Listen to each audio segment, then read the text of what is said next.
responsees love to become preoccupied with minor and non-existent harms that they've done others. So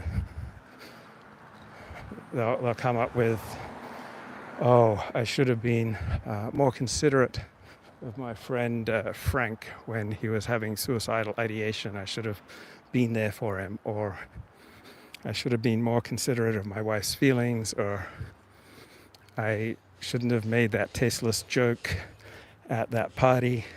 So why do people obsess over and blow out of all proportion non-existent and minor harms that they've done to others? Because it's a distraction from facing reality.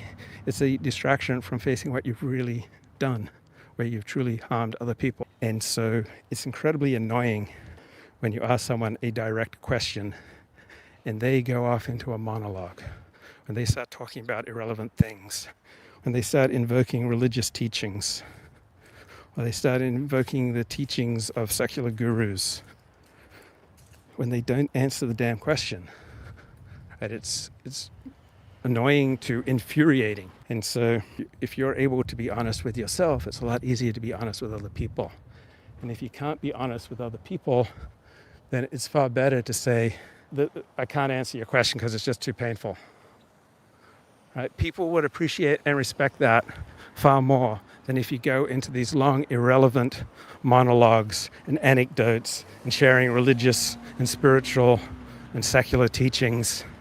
Right? When someone just asks you, right, how much you have drawn in your bank account, did you accomplish the tasks that I paid you to accomplish? Right? I was relying on you to get XYZ finished. Did you do it? How much progress have you made in this area? Were you responsible for this problem that I had? Right? When people ask you a sharp, pointed question, they will likely become furious if you don't answer them. And it's far better to say, I don't want to tell you the truth because it's too painful, than to go on a digression. There's a saying in Debtors Anonymous that the addiction of debting is a disease of vagueness. And this tendency to slip into vagueness and delusion and fantasy and to take resort in spiritual and religious and secular teachings rather than to answer questions directly is infuriating.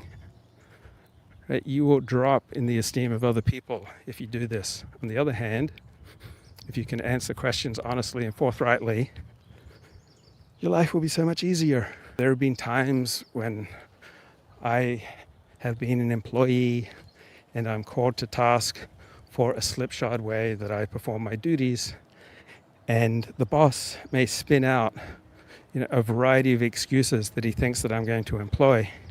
And when I simply instead say, I have a tendency to laziness, perhaps I didn't put that on my resume, there's just a big sigh of relief all around.